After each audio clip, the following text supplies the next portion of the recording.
আজকে একটা case share করি, দেখেন তো কেসটা কোনো মেডিসিনের সাথে কানেক্ট করা যায় কিনা। খুব ভালো করে খেয়াল করেন, হ্যাঁ, ভালো করে ই করেন। আগেকার কেস। তো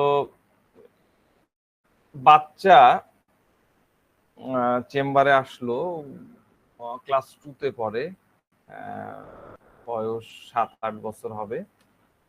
তার মা এবং নানির সাথে আসছে। তো মানে বাচ্চারা থাকে হলো ঢাকাতে, মানে বাচ্চার দাদার বাড়ি, বাপের বাড়ি হলো ঢাকায়, আর মায়ের বাড়ি রাজশাহীতে। তো নানির ফ্যামিলির মানে ইচ অ্যান্ড এভরিওয়ান আমাদের পেশেন্ট। হ্যাঁ, তো মায়ের সাথে আসছে, মায়ের কোলে বাচ্চাটা বসেছিল। তো মা একে একে প্রবলেম বলছে। ঢাকায় থাকা মহিলা, যদিও রাজশাহীর মেয়ে, কিন্তু ঢাকায় থেকে তো অনেক স্মার্ট। এই প্রবলেম, ওই প্রবলেম, এটা ওটা, 1 2 3, মানে এক গাদা প্রবলেমের লিস্ট দিয়ে দিল। এটা হয়, ওটা হয়, যা যা বলার বললো, আমিও শুনলাম, নোটও করলাম। অনেক প্রবলেম। তো ওই প্রবলেম গুলা নিয়ে আসলে আমাদের অনেক কিছু করার থাকে না, এই কারণে আমি আর ওই বিষয়গুলো নিয়ে আলোচনা করছি না। তার কি কি প্রবলেম, কি কি হয়েছে, আপনি ধরে নেন ছোট বাচ্চা যা যা হয় সব প্রবলেমই তার আছে।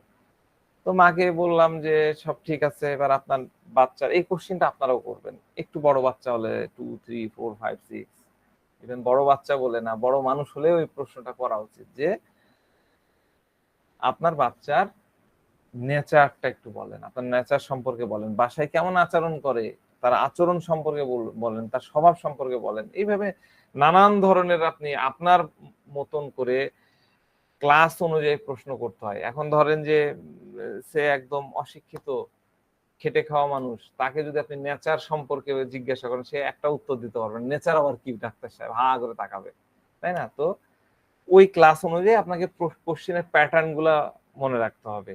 যদি অশিক্ষিত হয় আপনি তখন বলেন যে আচরণ কেমন করে, আর আচার আচরণ সম্পর্কে একটু বলেন, মানুষের সাথে মিশিয়ে কেমন করে, এভাবে ভেঙে ভেঙে কোশ্চেন করতে হয়। কিন্তু শিক্ষিত মানুষ হলে অত বেশি বলা লাগে না। আপনি শিক্ষিত মানুষকে যদি জিজ্ঞাসা করেন যে আপনার স্ট্রেস বলেন, সে কিন্তু স্ট্রেস বুঝে যায়। আর দেখা যাচ্ছে একটু কম শিক্ষিত বা একটু কম মানে জায়গায় মেশে এরকম মানুষকে আপনি যদি স্ট্রেসের কথা বলেন, স্ট্রেস কি ডাক্তার সাহেব, এটা খুব স্বাভাবিক। তো যাক, আমি বাচ্চাকে জিজ্ঞাসা করলাম যে বাচ্চার মাকে জিজ্ঞাসা করলাম যে আপনার বাচ্চার নেচার সম্পর্কে বলেন। তো মা বলছে যে ডাক্তার সাহেব, বাচ্চার নেচার ইদানিং খুব ভায়োলেন্ট হয়ে পড়েছে, খুবই ভায়োলেন্ট হয়ে গেছে। যখন যাকে তাকে সে মেরে দেয়, একটু কিছু হয়ে গেল একদম জিনিসপত্র ছুঁড়ে ফেলে দিচ্ছে, ভাঙচুর করছে। তো ইদানিং এই বিষয়টা অনেক বেশি বেড়ে গেছে। হঠাৎ করে যে কি হলো তার, একদম স্কুলে যেতে চাচ্ছে না। যতই তাকে বোঝানোর চেষ্টা করি সে স্কুলে যাবে না। তো অনেক বুঝিয়ে ফুসলিয়ে ফাসলিয়ে আমরা তাকে স্কুলে পাঠাতেই পারি না। তো আমরা ভাবলাম স্কুলে বোধহয় কোনো প্রবলেম হচ্ছে, টিচাররা হয়তো বকাবকি করেছে, বা কোনো স্টুডেন্ট মানে সহপাঠীর সাথে তার কোনো প্রবলেম হয়েছে। তো এইভাবে আমরা স্কুলের শিক্ষকদের কাছে যে কথা বলছি, তারা বলছে যে না, কোনো প্রবলেম হয়নি, কোনো প্রকার ডিস্টার্বও তাকে কেউ করেনি, কেউ তাকে বকাও দেয়নি বা পিটুনিও দেয়নি, কিছুই করেনি। তো আহ, মা বলছে যে ডাক্তার সাহেব, দিন দিন তার স্বভাব এত খারাপ হয়ে যাচ্ছে, মানে সে স্কুলে যাবে না বলছে তো একদম যাবেই না। তাকে যতই বুঝাই না কেন, যতই বুঝদি বাবা শোনা যেতে হয়, ভালো বাচ্চা যায় স্কুলে, সে কোনো কিছুই শোনা যাব না। তার রাগ এত বেড়ে গেছে, তাকে মানে বেশি যদি বুঝাতেও যায় তাহলে দেখা যাচ্ছে সে মেরে দিচ্ছে। তো আমার শ্বশুর বাড়িতে ওর দাদা দাদি, হ্যাঁ, সবাইকে সে মারে। হ্যাঁ, এখন আমার এই যে মায়ের বাড়ি আসছি, মানে ওর নানা নানির বাড়িতে আসছি, এখানে এসেও দেখতেছি যে আমার মা, আমার বাবা, মানে ওর নানা নানিকেও সে মারতেছে। আমার বাসার সবাই তাকে এত ভালোবাসে, নানা নানির তো একদম কলিজার টুকরা বাসায়, মানে অন্যরকম তার ইয়ে করে।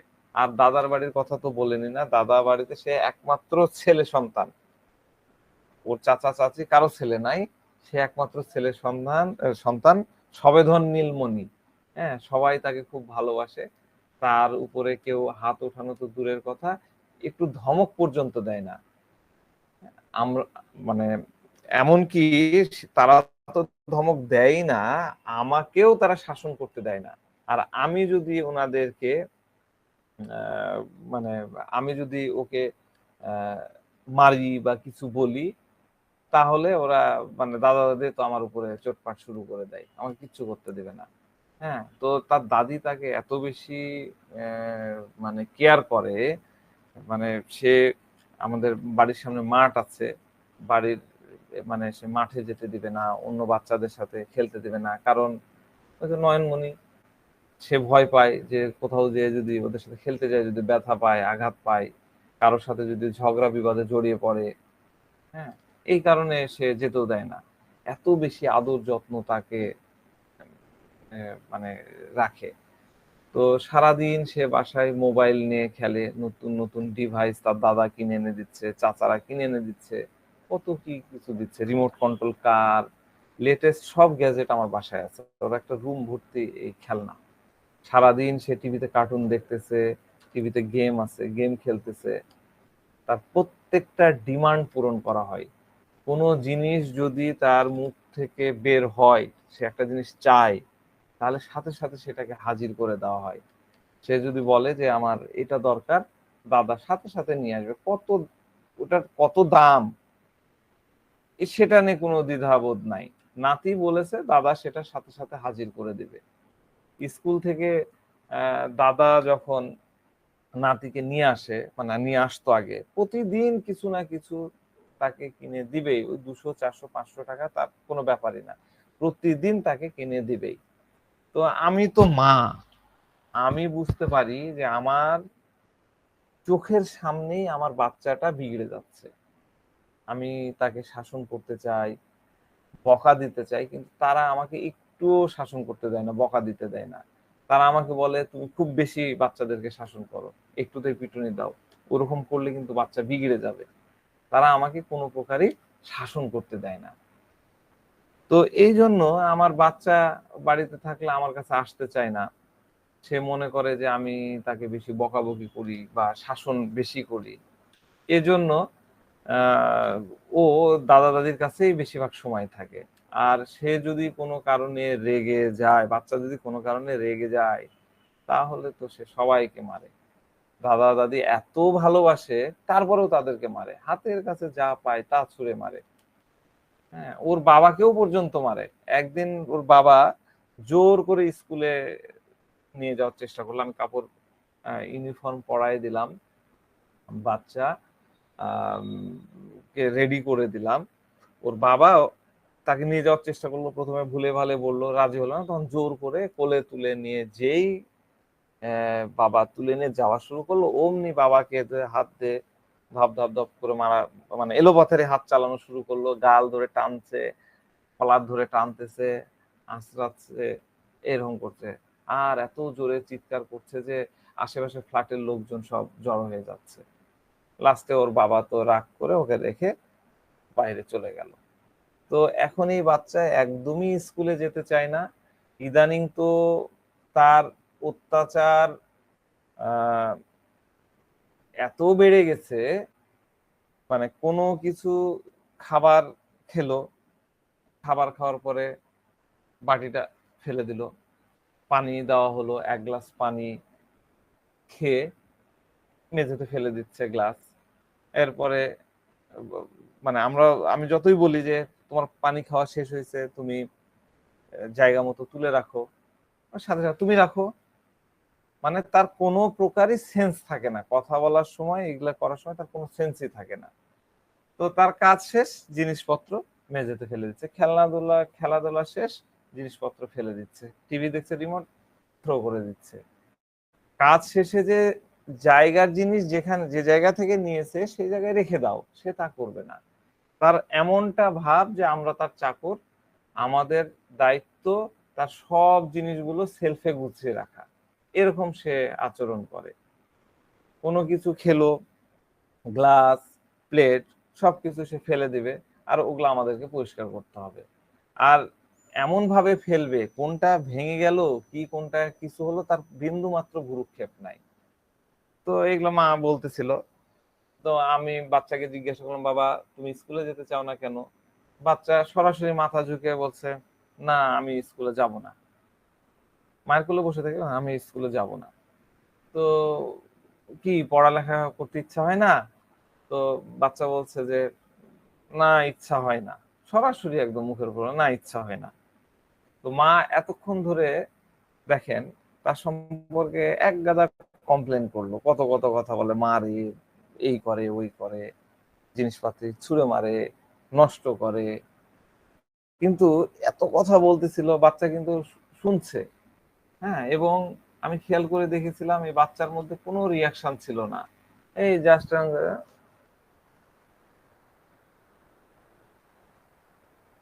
জাস্ট আমাকে মনে হয় দেখা যায় নখ মুখে দেয়, কোনো প্রকার একদম ভাবলেস। মায়ের কথাগুলো তার মনের উপরে যেন কোনো প্রতিক্রিয়াই করছিল না। এইভাবে সে বসে থেকে পুরাটা, আমি অল্প আমার যেটুকু আপনাদেরকে মানে কেস টেকিং করার জন্য, মানে মেডিসিন সিলেকশন করার জন্য যেটুকু তথ্য দেওয়া দরকার আমি অতটুকু আপনাদেরকে দিলাম। জাস্ট এইভাবে সে বসেছিল। ঠিক আছে? তো কোনো মেডিসিনের গন্ধ কি পাওয়া যায়? হ্যাঁ নাসিরউদ্দিন। টিউবারকুলিনাম। টিউবারকুলিনাম। ইগনেশিয়ার বাচ্চা মায়ের কোলে বসে আছে, আর মা ধরেন যে সেই রকম ইয়ে করতেছে, টিউবারকুলিনাম বলছে কি, ইগনেশিয়ার বাচ্চা বসে আছে, আর মা যদি এই কথাগুলো বলে তাহলে তার প্রতিক্রিয়াটা কেমন হবে? সে কিন্তু ওরকম ভাবলেস থাকবে না। হুম। এরপরে কে? আর যদি ভুল করি কোনো কিছু, জি আনিস ভাই কি জি, বললেন? যদি মা যদি কোনো কিছু ভুল করি বলে, সেটা হুম, ছেলে শুধরাই দিবে এবং হ্যাঁ সঠিকটা বলবে। ইগনেশিয়া, এক্স্যাক্টলি, ভালো মনে রেখেছেন, ধন্যবাদ। শাওন আহমেদ বলেন দেখি, শাওন আহমেদকে সামনে দেখতে পাচ্ছি। আমার মনে হচ্ছে স্যার ডিরেক্টর। ভিরেট ট্রাম, হ্যাঁ খুব কাছাকাছি, ভিরেট ট্রাম। ঠিক আছে, ধন্যবাদ। শ্যাম? স্যার আমারও বিরাট মনে হচ্ছিল। ভিরেট ট্রাম মনে হচ্ছে। হুমায়ুন কবির প্লিজ বলেন, ডক্টর হুমায়ুন কবির। স্যার আমি মাত্র জয়েন করলাম, এর জন্য কাইন্ডলি একটু রিপিট করা যায় কিনা স্যার? ওরে আল্লাহ, রিপিট করতে গেলে অবস্থা খারাপ। আপনি শুনতে থাকেন, অনেক কিছু বললাম, রিপিট করা ও আচ্ছা অবস্থা আচ্ছা, খারাপ। আপনি ভিডিওটা দেখে নেন। হ্যাঁ ভাই সরি। জি স্যার। সিয়াম তো বললা তাই না? এরপরে আর কে বলবেন বলেন দেখি। স্যার ব্রেড ট্রাম স্যার। ভিরেট ট্রাম। আব্দুল্লাহ আল ফিরোজ কিছু বলবেন?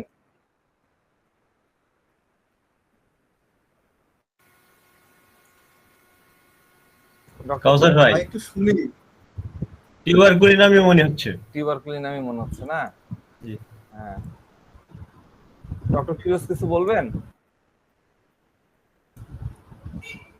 শুনছি আপনাদের কথা, না এখনো আপনার কি মনে ক্লিয়ার হচ্ছে? না আমি। এখনো ক্লিয়ার না? ক্লিয়ার মানে ভিরেট্টামও আসছে, আবার ক্যামোমিলাও আসছে, দুটা মেডিসিনও আসছে, এখানে সিনাও ক্যামোমিলা আসছে, কেন মনে তিনটা হচ্ছে? মেডিসিন আসছে। ক্যামোমিলা সিনা এরকম চুপ করে বসে থাকবে? না, এটা বসে থাকবে না, কিন্তু এটা হাত চালানোর অভ্যাসটা খুব মারাত্মক। ক্যামোমিলারও আছে, সিনার ভিতরেও আছে, ওই জন্য মানে মনে হচ্ছে বিষয়টা। ঠিক আছে, আমি আরেকজনকে একটু জিজ্ঞাসা করবো, উনি কিন্তু খুব ভালো করছেন ইদানিং। আখতারুজ্জামান ভাই বলেন প্লিজ, উনি বেশ ভালো করছেন। আখতারুজ্জামান কি মনে হয়? আসসালামু আলাইকুম। আসলাম। স্যার, না আমি বুঝতে পারছি না এটা। বুঝতে পারছেন না? না, স্যার। ঠিক আছে, যাক। বাচ্চাকে মেডিসিন মানে ওষুধ নেওয়ার পরে তো চলে গেল ঢাকা। আমি বললাম যে ফোনে যোগাযোগ করেন, তো রুগীদের একটা সমস্যা, কিছু বললে ওই ফলো আপ দিতে চায় না, এই একটা যন্ত্রণা। আপনারাও এটা ফেস করেন কিনা। আমরা যখন অনেক এক্সাইটেড থাকি কোনো কেস নিয়ে, হ্যাঁ এমনও হয়ে গেছে আমি ফোন দিচ্ছি রুগীকে, ফোন নাম্বার নিয়ে রেখেছি, মানে এতটা এক্সাইটেড যে না হয় না কিছু কিছু মেডিসিন দেওয়ার পরে মনের মধ্যে একটা চার্ম চলে আসে এক্সট্রা, না মজা, টাকাটা ফ্যাক্টর না, কিন্তু এটা দিলাম, এটা কি রেসপন্স হলো।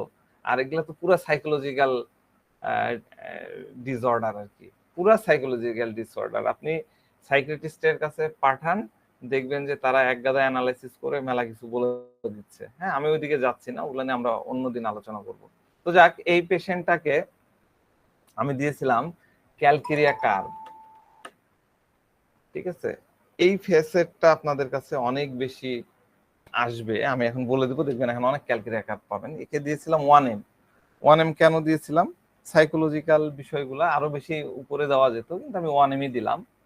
তো 15 দিন পরে মা ফোন দিয়ে বলল যে ওষুধ খাওয়ানো, আমি বলেছিলাম যে আমাকে 72 ঘন্টা পরে জানাবেন, নাহলে 7 দিন পরে যাবেন, এইভাবে বলেছিলাম। তো ওই তো শোনেনি, 15 দিন পরে ফোন দিয়ে বলে যে ওষুধ খাওয়ানোর 3-4 দিন পরে আমরা বাচ্চাকে স্কুলে পাঠালাম। তখন কোনো প্রকার জেদ করেনি, নর্মাল ভাবে স্কুলে গেছে। যাওয়ার পথে একটু জেদ করছিল, কিন্তু ওটা নিয়ে আর কোনো সমস্যা হয়নি, স্কুলে গেছে। এরপর থেকে রেগুলার স্কুলে যায়, জেদটাও অনেক কমে গেছে। আগে সে আমাদেরকে মারামারি করতো, সেগুলো মোটামুটি কন্ট্রোল হয়ে গেছে, আর এখন ওরকম কাউকে মারে না, বলা যায় অনেকখানি উন্নতি 15 দিন পরে দিয়া। এরপরে 2 মাস পরে, মানে ওষুধ শেষ হয়ে গেছিল, আবার প্লাসিবো তার কাছে যায় ঢাকায়। তো 2 মাস পরে রিভিউ বলেছে যে এবারের ওষুধ খেয়ে, ওটা প্লাসিবোই ছিল, কিন্তু মা বলছে যে এবারের ওষুধ খেয়ে বাচ্চার অ্যাটিটিউডের অনেক উন্নতি পাওয়া গেছে, পড়ালেখায় বেশ মনোযোগ চলে আসছে, সে এখন নিয়মিত স্কুলে যায়। আমার আর ওষুধ কি লাগবে, বলে হ্যাঁ লাগবে, আপনি আরো ওষুধ দেন, আর একটু দরকার। এবার আবার দেওয়া হলো প্লাসিবো। এবার হচ্ছে 5 মাস পরে বাচ্চা একদম নর্মাল, মায়ের রিভিউটা ছিল অসাম, ঠিক আছে। এই হলো কেস। এখন ক্যালকেরিয়ার কিসের সাথে কি মিলালাম, কেন ক্যালকেরিয়া হলো, এই জিনিসটা ভালো করে বোঝেন, অনেক বাচ্চা আপনারা এরকম সলিউশন করতে পারবেন। তো ফার্স্ট যে বিষয়টা আপনাকে বুঝতে হবে, যেটা আমাদের জানতে হবে, সেটা হলো এই বাচ্চা জেদ কেন করছে, বা এই বাচ্চার জেদ কেন বাড়ছে, এই বাচ্চার জেদ কেন বাড়ছে, কেন বাড়ছে। বাচ্চা কি করছে, বাচ্চা নানির বাড়ির কথা বাদ দেন, এখানে সে অল্প কিছুদিনের জন্য আসছে, সে তার দাদার বাড়ির কথা চিন্তা করেন। স্যার বেশি আদর হয়েছে স্যার। এই তো আপনি একদম জায়গা মতন চলে আসছেন। বাচ্চার বাসায় মা ছাড়া সবাই তাকে কি করছে, তাকে ওভার প্রোটেক্ট করছে। ওভার প্রোটেক্ট কিভাবে বললাম, আমরা তো আর এখন এই অ্যানালাইসিসের কথাগুলো তো আমরা এখন বলবো হচ্ছে আমাদের সায়েন্স অনুযায়ী, তাই না। ওভার প্রোটেক্ট করছে তার দাদা দাদি, এমনকি তার বাবা পর্যন্ত। যে বাচ্চা বাবাকে মারছে, বাবা তা সত্ত্বেও তাকে কিছু বলতেছে না, দাদা দাদিকে মারছে তা সত্ত্বেও তাদেরকে কিছু বলছে না, উপরন্তু তার সব ডিমান্ড পূরণ করছে। সে যা চাচ্ছে দাদা সাথে সাথে তার হাজির করছে, 200 300 400 500 কোনো ফ্যাক্টর না। ওই আগের দিকে স্কুল থেকে নিয়ে আসার সময় কিন্তু এই কাজ করছিল। চাহিবার মাত্রই ইহার বাহককে দিতে বাধ্য থাকিবে, বিষয়টা হ্যাঁ নাসির ভাই ঠিক। চাহিবার মাত্র বাচ্চার যাবতীয় জিনিস হাজির করে দিচ্ছে, এই নাও বাবা খুশি থাকো, নাতি দাদু এটা নাও নিয়ে খুশি থাকো, হ্যাঁ তোমার জন্য আমার জান হাজির, এরকম একটা ভাব, এরকম একটা ভাব প্রদর্শন করছেন। এটাই হলো ওভার প্রোটেকশন, এটাই হলো ওভার প্রোটেকশন। ভালো করে মাথার মধ্যে রাখেন, প্রোটেকশন মানে যে 10 জন বাচ্চাকে মারবে আর মা যায় পিট এরকম করে ইয়ে করে আমাকে মারো আমাকে মারো, এটা না। প্রোটেকশনের নানান ধরনের সিস্টেম থাকে, এটা হলো ওভার প্রোটেকশন। বরং এই বাচ্চার মা হচ্ছে অনেকটা ডিফেন্সিভ। মা যদি তাকে শাসন করতে চায়, দাদা দাদি তাকে শাসন করতে দিচ্ছে না, মাকে শাসন করতে দিচ্ছে না। উপরন্তু না না না ওকে বকা যাবে না, বকা যাবে ও বিগড়ে যাবে, উপরন্তু নাতিকে ওভার প্রোটেক্ট করছে। দাদি কি করছিল, তাকে তো মাঠে খেলতে যেতে দেয় না। কেন দেয় না, খেলতে গেলে বাচ্চাদের সাথে ধাক্কা লেগে বা পড়ে যে চোট লাগতে পারে, কেউ তাকে মারতে পারে, বিভিন্ন ধরনের হামলা হতে পারে, এই কারণে দাদি তাকে মাঠে যেতে দিচ্ছে না। এই জন্য বাবা তোমার দরকার নাই, এই যে বড় টিভি আছে, এখানে তুমি গেম খেলো, ভিডিও গেম খেলো, কার্টুন দেখো, আর কি গ্যাজেট লাগবে দাদা তো দিতেই আছে, সব কিনে দেয়, remote control car, helicopter, plane, সব তার আছে। তো এইগুলোও হলো ওই বাচ্চার প্রতি ওভার প্রোটেক্টিভনেস। তাহলে এত কিছু পাচ্ছে, তার জেদ তাহলে কেন তৈরি হচ্ছে? কারণটা কি? আমি এত পেলে আমার জেদ কেন হবে? তার জেদ কেন বাড়বে? জেদ বাড়ছে বেসিক্যালি তার প্রোটেক্টিভনেস এর কারণে। এই জায়গায় কিন্তু আমরা ওই যে রুব্রিক্সটা নিতে পারি। আমরা কি নিতে পারি? রুব্রিক্সটা এলিমেন্ট ফ্রম, কি রুব্রিক্সটা কি? Element from, sir parental protection excessive. হ্যাঁ, element from protection, parental protection excessive. এটা পড়বো কিভাবে? Element from excessive parental protection, তাই না? Excessive parental protection. তার প্যারেন্টাল প্রোটেকশনটা কি আমরা বুঝলাম? দাদা দাদি বাবা তাদেরকে যদি সে মারে, খামচায়, তারা কেউ কিছু বলে না, শাসন করে না, আবার মা শাসন করতে গেলেও তাকে শাসন করছে না, প্রোটেক্ট করতেছে। আর তাদের এত বেশি বেশি ভালোবাসা বাচ্চাকে কিন্তু জেদি বানায় দিচ্ছে, অবস্টিনেট বানায় দিচ্ছে, একগুঁয়ে বানায় দিচ্ছে, হেড স্ট্রং বানায় দিচ্ছে। সে এখন এত বেশি অবস্টিনেট হয়ে পড়েছে যে কোনো কিছুতে তার কিছু আসে যায় না, কোনো কিছুতে সে সেন্স করছে না, কোনো কিছুকে সে অ্যানালাইসিস করছে না, কোনো ডিউটি সেন্স তার হচ্ছে না, যেন সবকিছু তার শেষ হয়ে গেছে, তার উপরে কোনো কিছুর প্রভাব ফেলছে না। এলিমেন্ট ফ্রম প্যারেন্টাল প্রোটেকশন এক্সেসিভের কারণে এই প্রোটেকশনটা কি করছে? তাকে অবস্টিনেট বানায় দিচ্ছে। এই অবস্টিনেট আমরা গতদিন একটা রুব্রিক্স বলেছিলাম, আমি জানি যে এই রুব্রিক্সটা আপনারা বুঝতে পারেননি, এই কারণে আমি কেসটা বললাম। গতদিন কি রুব্রিক্স বলেছিলাম? ভুলে গেছেন? এই যে দাঁড়ান, আমি এক্ষুনি শেয়ার করছি। স্যার অবস্টিনেট অবিসিটি এরকম কি একটা রুব্রিক ছিল মনে হয়। আমরা যাচ্ছি, চালু হোক। Obstinate children in, obstinate children in Fat fat inclined. inclined to grow fat, fat incline to grow. এটা এই রুব্রিক্সটা শিখে নেন, প্রচুর ক্যালকুলিয়ার ইয়ে পাবেন। আমরা অন্য কিছু দিয়ে এদিকে যাই, কিন্তু এইটাকে যদি শিখতে পারেন তাহলে ক্যালকুলিয়া দেখবেন যে প্রচুর প্রচুর আমরা প্যারেন্টাল প্রোটেকশন তো পাই, প্যারেন্টাল প্রোটেকশন দিয়েও ক্যালকুলিয়াতে যেতে পারি। কিন্তু আপনারা যদি এই রুব্রিক্সটা obstinate children that incline to grow এটাকে যদি শিখে ফেলতে পারেন একবার, তাহলে দেখবেন যে ক্যালকুলিয়ার বাচ্চা আর মিস হচ্ছে না। ঠিক আছে, প্রচুর প্রচুর ফ্যাসেট পাওয়া যায়। আমি আপনাকে আরো উদাহরণ বলতেছি, দেখেন এগুলো আপনারা প্রতিনিয়ত পাবেন। তো এটাকে কপি করে দিই না, obstinate children in fat incline to grow. তাহলে এখানে ফ্যাট কি? ফ্যাট বলতে আমরা কি বুঝি? ফ্যাট মানে হচ্ছে তেল বা চর্বি, তেল বা চর্বি। তার তেল আমরা এটা কার মধ্যে আছে? তেল চর্বি দেওয়া আছে মাইন্ড চ্যাপ্টারের মধ্যে। তাহলে এই তেল চর্বির মানে অন্য কিছু। এটা যদি জেনারেটিভস এর মধ্যে দেওয়া থাকতো, এটা যদি অ্যাবডোমেনের মধ্যে দেওয়া থাকতো, এটা যদি এক্সট্রিমিটিস এর মধ্যে দেওয়া থাকতো, তাহলে ওই ফ্যাটটা হতো বডি রিলেটেড। কিন্তু এটা দেওয়া আছে মাইন্ডের মধ্যে, তাহলে এটা তেল চর্বির অন্য কোনো মিনিং বুঝাচ্ছে, তাই না? এটা আমাদেরকে বুঝতে হবে।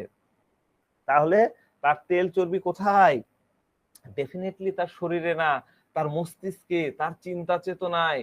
মস্তিষ্কে কেন? কারণ ওভার প্রোটেক্টিভনেস এর কারণে সে বুঝতে পেরেছে যে তার বাসার লোকজন তার উপরে হাত তুলবে না। কেউ যদি তার উপরে হাত তুলতে আসে তাহলে তাদেরকেও হাত তুলতে দিবে না। কেউ যদি তার উপরে শাসন করতে আসে তাহলে তাকে শাসন করতে দেবে না। এটা কিন্তু সে ক্যালকুলেশনে বুঝে গেছে। তো ক্যালকুলেটর বেসিক্যালি খুব ইন্টেলিজেন্ট, খুবই ইন্টেলিজেন্ট। দেখেন কত চমৎকার আমাদের রেপার্টরি, আমরা যদি পড়া বুঝি। ইন্টেলিজেন্ট, ইন্টেলিজেন্ট, দেখেন ইন্টেলিজেন্ট, ইন্টেলিজেন্টের মধ্যে ক্যালকুলেটর আছে। এই দেখেন ক্যালকুলেটর আছে ইন্টেলিজেন্টের মধ্যে, দেখা যাচ্ছে না? এরপরে দেখেন চিলড্রেন, ইন্টেলিজেন্ট চিলড্রেন, একদম ডাইরেক্ট। কটা মেডিসিন? মাত্র 5টা মেডিসিন। দেখেন ক্যালকুলেটর আছে। ইন্টেলিজেন্ট চিলড্রেন ক্যালকুলেটর আছে। সে তো বুঝেই গেছে, সে বুঝেই ফেলেছে যে বাড়ির লোকজন আমাকে মারবে না, আমি তো তাদের নয়নমণি। আমার মাও যদি শাসন করতে আসে তাহলে আমার দাদা দাদি বা আমার বাবা কেউ তাকে করতে দিবে না, বরং আমি সবার উপরে রাজত্ব করব। হ্যাঁ, সুইট প্রিন্স, ডার্টি প্রিন্স না। ভিরেট্রাম বলেছেন, খুব সুন্দর বলেছেন, খুব কাছাকাছি। আমি সবার উপরে রাজত্ব করব, এই জন্য সে কি করছে, অন্যদেরকে ঝাড়ু দিয়ে পিটাচ্ছে, সবাইকে পিটাচ্ছে, তার মর্জি অনুযায়ী চলছে। পানি খাওয়া শেষ, গ্লাসটা ফেলে দিচ্ছে, মেঝেতে রেখে দিচ্ছে। এগুলো কি? এই যে গ্লাস আমি পানি খেলাম, আমার বাচ্চারা তো তা করে না, যে ইয়ের মধ্যে ফেলে, মানে টেবিলে যে রেখে দিচ্ছে, গ্লাস তো মেঝেতে ফেলে দিচ্ছে না, এই বাচ্চা ফেলছে। এটা কি? এটাই হলো তার মধ্যে তেল বেড়ে গেছে, চর্বি বেড়ে গেছে। তেল তেল বাড়ে না, আমরা বলি না তেল বেড়ে গেছে, তোর তো তেল বেড়ে গেছে। এই তেল চর্বি বেড়ে গেছে। বাচ্চাকে অতিরিক্ত প্রোটেকশন দিলে তো বাচ্চার মানসিকতা এরকম হয়ে যাবে। বাচ্চা প্রোটেকশন দিচ্ছেন, তখন কি তার মস্তিষ্ক চাপ কাজ করছে না, ওইভাবে যাচ্ছে না, তখন মস্তিষ্কের মধ্যে এক ধরনের অবস্টিনেসি তৈরি হয়ে যায়। সেখানে এক ধরনের ফ্যাট জেনারেট করবে। শরীরের ফ্যাট তৈরি হয়, তখন কি হয়, আমাদের শরীরে যখন ফ্যাট তৈরি হয়ে যায়, আমি তো পাতলা মানুষ, যারা মোটা মানুষ আছেন তারা বলেন যে শরীরে ফ্যাট যখন তৈরি হয়ে যায়, ফ্যাটটা কি একটা প্রোটেক্টিভ লেয়ার, মাংসের উপরে, বডির উপরে একটা, আমি গতদিন বলেছিলাম, একদম একটা লেয়ার তৈরি থাকে। এই ফ্যাটটা তৈরি কি করে, এই ফ্যাট কোন জিনিসকে সেন্স থাকে না, সেন্স দেয় না। যেমন ধরেন যে আমরা ক্যালকিরিয়ার ফিজিক্যাল সিম্পটম কি দেখেছি, প্রচন্ড স্পিডে, ফুল স্পিডে ফ্যান ঘুরছে, ক্যালকিরিয়ার পারসন চেয়ারে বসে আছে ফ্যানের ঠিক নিচে, আর সে ঘামছে। তার মানে কি, মানে তার ঠান্ডার সেন্স, ফ্যানের বাতাসের যে ঠান্ডার সেন্স, অনুভূতি, সেটা সে ঠিক মতো নিতে পারছে না। ঠিক সেরকমই মস্তিষ্কের চর্বি তৈরি বলতে কি বোঝায়, মস্তিষ্কের ফ্যাট বলতে কি বোঝায়, অন্য কোনো জিনিসের মধ্যে তার সেন্স থাকে না, তার ডিউটি সেন্স থাকতেছে না, রেসপন্সিবিলিটি সেন্স থাকতেছে না, তার মোরাল সেন্স থাকতেছে না।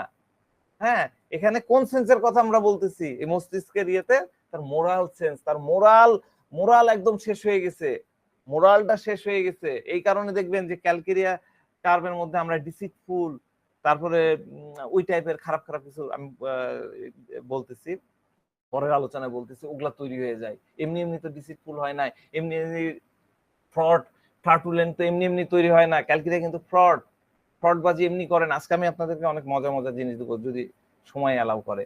তো যাক, মস্তিষ্কে চর্বি বেড়ে গেলে তার যে সেন্সিটিভিটি আছে সেগুলো শেষ হয়ে যায়। শরীরে যেরকম চর্বি জমলে একদম হিট সেন্স থাকে না, ঠান্ডার সেন্স আসে না, সেরকম মস্তিষ্কের তেল জমা অর্থ তার মোরাল সেন্স, তার ডিউটি সেন্স শেষ হয়ে গেছে।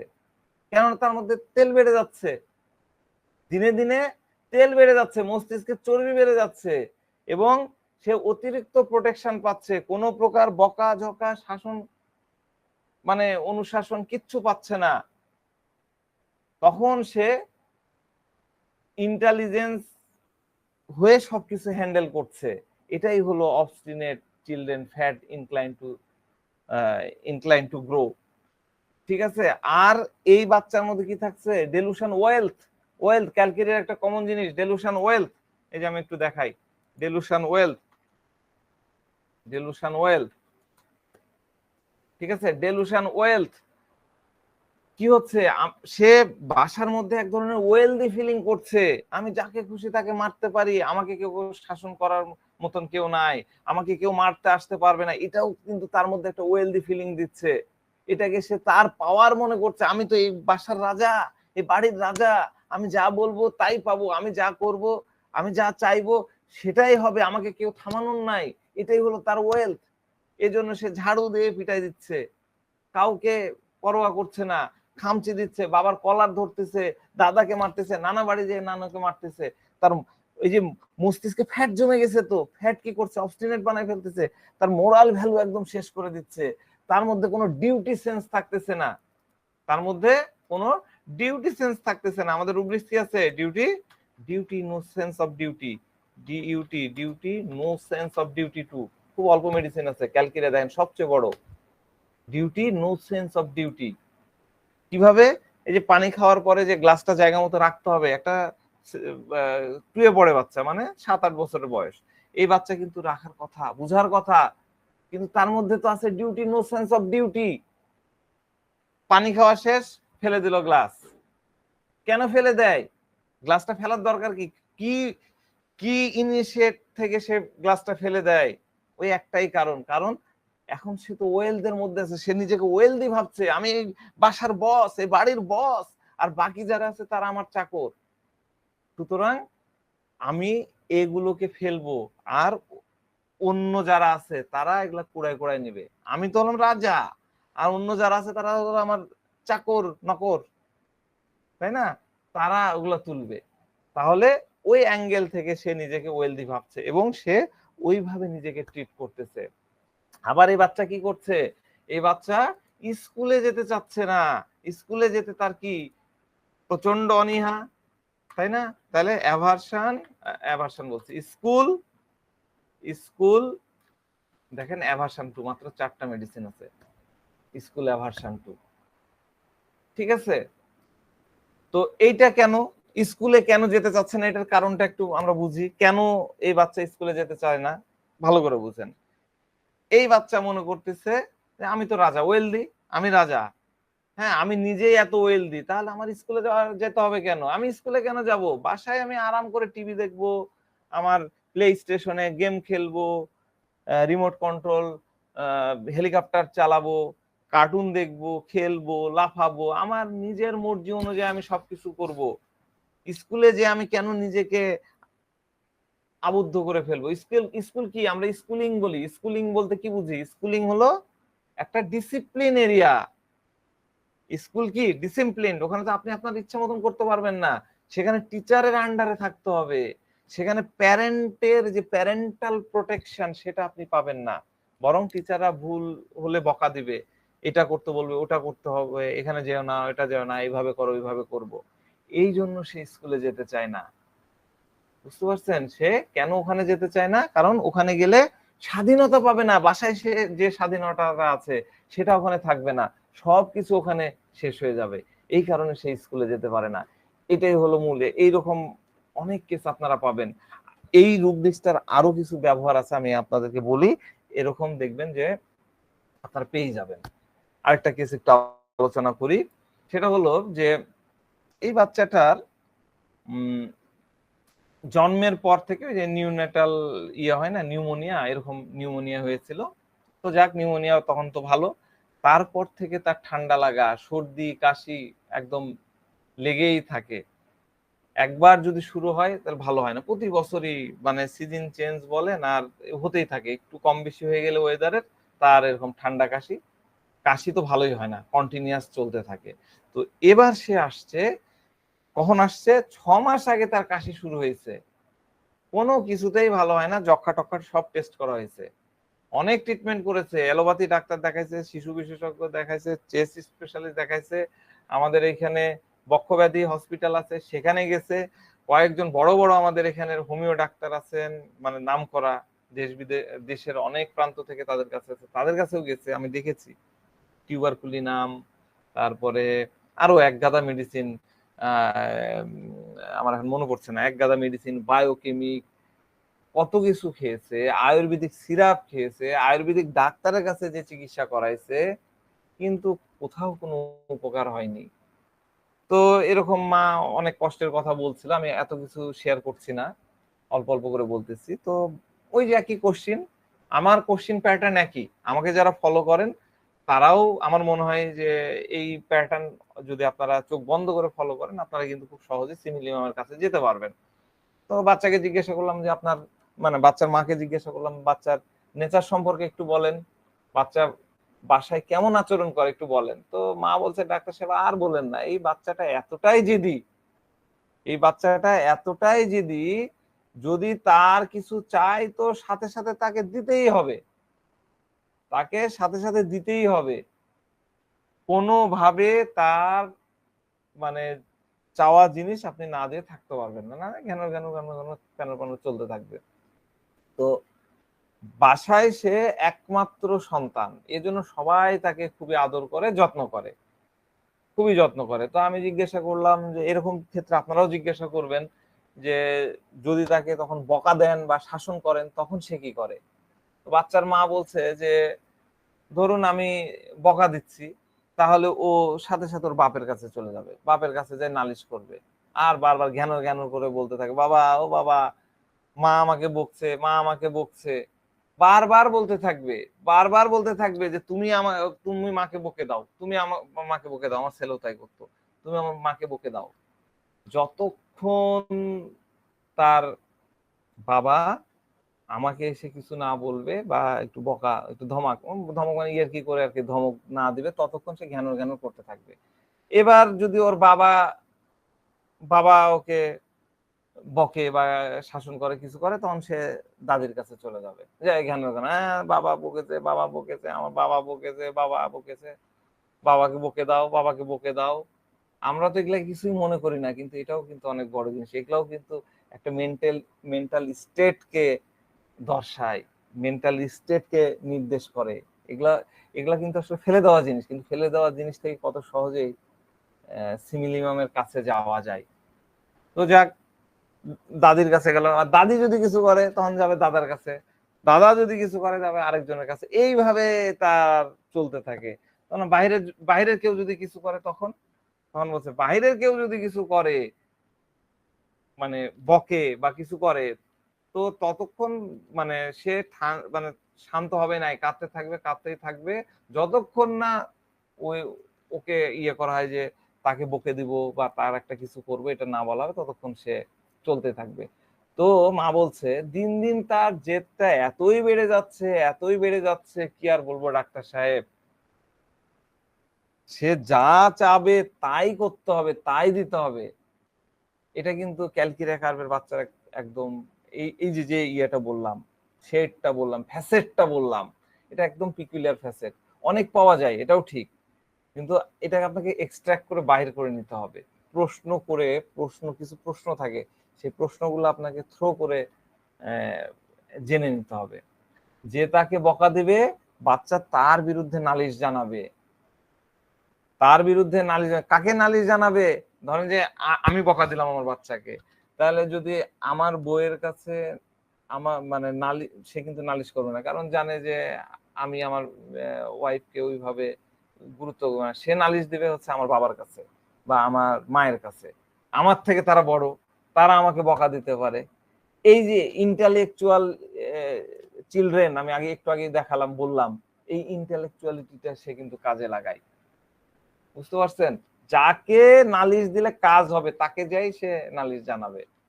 এবার সে যদি না বকে বা শাসন করে, ধরেন যে দাদাকে যা বললো, দাদা বকলো না, শাসন করলো না, তখন সে প্রচন্ড চিৎকার শুরু করে দেবে এবং অস্থির করে মারবে। এটা প্রচন্ড পিকুলিয়ার একটা ফ্যাসেট, এটা মাথায় রাখবেন একদম। সে প্রচন্ড ভাবে তাকে ইয়ে করবে। এবার যদি দেখা যাচ্ছে যে দাদা ইয়ে করলো, দেখলো যে না, নাতিকে থামাতে হবে, এবার দাদা যখন যে বকেছে তাকে যে যখন বকা দেবে, তখন সে কিন্তু উল্লাস করবে, আনন্দ করবে, হাততালি দেবে, কি মজা কি মজা, নাচবে। বয়স অনুযায়ী এটা কিন্তু হয়। তো সাধারণত দেখা যাচ্ছে যে 10-12 বছর বাচ্চা, মানে 2-3 থেকে 10 বছরের বাচ্চাদের এই ফ্যাসেটটা আপনারা অনেক বেশি পাবেন। এটাও কিন্তু obstinate children incline to grow fat, এটাও মাথার মধ্যে রাখবেন। এটাও কিন্তু obstinate children incline to grow fat, এটাও আরেকটা শেড। এইভাবে আমরা ইয়ে করতে পারি। আমরা কি বলি? আমরা বলি না যে দেখো দেখো ও তেল বেড়ে গেছে। তেল বেড়ে গেছে মানে কি? তেলের আরেকটা বাংলা হলো চর্বি, তাই না? ফ্যাট। তেল তো আমরা কিন্তু অয়েল অর্থে তেল বুঝছি না। তেল বেড়ে যাওয়া মানে ফ্যাট, চর্বি বেড়ে গেছে। হ্যাঁ, তেল বেড়ে গেছে বলেই সে বাড়াবাড়ি করছে। আমরা বলি না তেল হয়ে গেছে, হ্যাঁ তেল হয়ে গেছে, আগে তো এখন বড় লোক হয়ে গেছে তাই ওর তেল বেড়ে গেছে। আমরা বলি না আগে তো যেতে যেতে ডেকে ডেকে কথা বলতো, সার করে কথা বলতো। হ্যাঁ, আর এখন সামনাসামনি দেখা হলে কথাও বলে না, সালাম তো দূরের থাক, কথাও বলে না। আমি বলি না তেল বেড়ে গেছে, অত মেলা তেল হয়ে গেছে। এই তেলটা কিন্তু, এই তেলের ইংরেজি কিন্তু ফ্যাট, এই তেলের ইংরেজি কিন্তু অয়েল না। ঠিক আছে? তাহলে এই ফ্যাটটা কি? এই ফ্যাট অর্থাৎ হচ্ছে নিজেকে, আমার এখন তেল বেড়ে গেছে মানে আমি কিছু একটা হচ্ছি, আমি একটা কিছু হচ্ছে মানে কি, নিজেকে আমি এক্সক্লুসিভ ভাবছি। আমাদের রুব্রিক্স কি আছে? Exclusive to, EXCLU, exclusive to. এই দেখেন এক্সক্লুসিভ টু, ক্যালকিরিয়া কার্ভ এক্সক্লুসিভ টু। সে এতটাই অবাধ্য যে আশেপাশে যারা আছে, এই বাচ্চাটা এতটাই অবাধ্য যে আশেপাশে যারা আছে তাদেরকে সে সবকিছু বাড়ায় বাড়ায় দেখাবে। মা বকেছে, বাবার কাছে যে কাঁদছে, এমন এমন ভাবে কাঁদবে, মানে ওই যে আমরা কিন্তু ওই কম্পাস, তারপর কি বার্গারেট, আরো এক্সাজারেটিং, এগুলোর মধ্যে আমরা কিন্তু ক্যালকেরিয়াকে পাই, বাড়ায় বাড়ায় বাড়ায় বাড়ায় এমন মানে ফুপে ফুপে কাঁদতে কাঁদতে যে নালিশ দিতে থাকবে এবং বারবার বলতে থাকবে। তার মানে সে তাদের কাছে চর্বি দেখাচ্ছে যেন তার কথাটা মেনে নেয়। মা কিন্তু প্রথমেই বলেছিল যে এই বাচ্চাটা হলো পরিবারের একমাত্র বাচ্চা, অর্থাৎ একমাত্র বাচ্চা হলে কি হয়, সবাই আদর করবে, আদর দিয়ে তো আদর দিতে দিতে যে আমাদের ডক্টর আনিস বললেন, আদর দিয়ে বাঁদর বানায় ফেলে, তাই না? আদর দিয়ে বাঁদর বানায় ফেলে। এতই আদর দিচ্ছে, এতই আদর দিচ্ছে, এতই আদর দিচ্ছে, আদর হতে হতে তার মধ্যে ফ্যাট গ্রো করেছে। সেই ফ্যাটটা সে এখন দেখাচ্ছে, সে ভাব দেখাচ্ছে, মানে তার চর্বি দেখাচ্ছে, চর্বিটা বেড়ে গেছে। সে যা বলছে পরিবারের লোকজনকে তাই করতে হবে। এটা কিন্তু আমরা ক্যালকেরিয়া কার্ভের মধ্যে অনেক বেশি পাই। আমার মনে হয় যে আপনারা obstinate children incline to grow fat বিষয়টা বুঝতে পেরেছেন। বুঝতে পারেননি এমন কেউ আছেন? এই যে এই দুই ইয়ের কথা বললাম, দুইটা কেস, এই টাইপের অনেক কেস আপনারা পাবেন, আপনারা অনেক কেস পাবেন এবং ডেফিনেটলি আপনারা দিবেন, দিয়ে রেজাল্টের জন্য অপেক্ষা করতে হবে না, রেজাল্ট ডেফিনেটলি আপনারা পাবেন। এটা খুবই ইজি। দেখেন, আমরা দেখব খুব মজার একটা জিনিস শেয়ার করে মানে শেষ করে দিচ্ছি, আমি অনেক লম্বা ক্লাস নিব না। আমরা কি দেখি যে বাচ্চারা মাঠে খেলাধুলা করছে, তাই না? বাচ্চারা মাঠে খেলাধুলা করছে, সবাই খেলাধুলায় কিন্তু অংশগ্রহণ করে। আমাদের তো আমাদের খেলা না নিলে তো খুব অস্থির লাগতো, ব্যাডমিন্টনের কোর্টে যে কখন আমার পালা আসবে, আমরা কিন্তু ক্যালকেরিয়া কার্ভের বাচ্চাদেরকে দেখবেন, এরা যদি ফুটবল খেলা হয় সাইড লাইনে বসে থাকবে, ওই ব্যাডমিন্টন খেলছে, ও বসে থেকে থাকে ঘন্টার পর ঘন্টা বসে থেকে থেকে দেখবে। আমি ওটাই ভাবি যে এরা দেখে কি মজা পায়। ধরেন যে তাদেরকে ধরে যদি আপনি টানেন, বন্ধু বান্ধবরা টানে, আয় আয় আয় আয় মাঠে নাম, আমার হয়ে টানা হেঁচড়া করে যতই চেষ্টা করুক সে কিন্তু যাবে না। আমি একটু বড় বাচ্চাদের কথা বলতেছি, এরা কিন্তু যাবে না। কেন যাবে না? কারণ এদের মধ্যে কনফিডেন্টের অভাব, এদের মধ্যে ল্যাক অফ কনফিডেন্স থাকে। এই বাচ্চারা মাঠের সাইড লাইনে বসে খেলাকে এনজয় করে। খুবই মজার ব্যাপার। দেখেন, আমি জিনিসটা একটু দেখাই, খুব ভালো করে দেখেন। এরা কিন্তু ক্যালকেরিয়া কিন্তু প্লেফুল না, দেখেন প্লেফুল আমাদের একটা রুব্রিক্স আছে, প্লেফুল। এখানে ক্যালকেরিয়া আছে, এখানে কিন্তু ক্যালকেরিয়া নাই। আছে, দেখেন এখানে কিন্তু ক্যালকেরিয়া নাই। কিন্তু দেখেন এরা কিন্তু খেলা দেখতেছে, এরা কিন্তু খেলা দেখতেছে যে অ্যামিউজমেন্ট ডিজায়ার, দেখেন অ্যামিউজমেন্ট ডিজায়ারের মধ্যে কিন্তু ক্যালকেরিয়া আছে, আছে। আবার সবচেয়ে ইন্টারেস্টিং জিনিস হচ্ছে দেখেন, playing desire to play, playing desire to play মানে সে কিন্তু খেলার মধ্যে নাই। প্লেইং, কি ব্যাপার, sorry, PLA, playing desire to play, এর মধ্যে দেখেন, এর মধ্যে আবার ক্যালকেরিয়া আছে। তাহলে প্লেফুলের মধ্যে কিন্তু নাই, খেলতে কিন্তু যাচ্ছে না, অ্যামিউজমেন্ট নিচ্ছে, প্লেইং ডিজায়ার টু প্লে মনে হচ্ছে, কিন্তু সাইড লাইনে বসে সে দেখতেছে। এটা কিন্তু অদ্ভুত পিপল। আপনি খুব সহজে একটা মাঠের মধ্যে গেলে আপনি ক্যালকেরিয়ার বাচ্চাকে আলাদা করতে পারবেন, আপনি দেখেই একটা গ্রুপ পিপুলকে আপনি আলাদা করে ফেলতে পারবেন। এইভাবে দেখবেন, আমি যে জিনিসগুলো বললাম এটা দেখবেন, খেয়াল করবেন, কোনো মাঠে যেয়ে দেখার চেষ্টা করবেন। ঠিক আছে, তো আজকে এই পর্যন্তই রাখছি।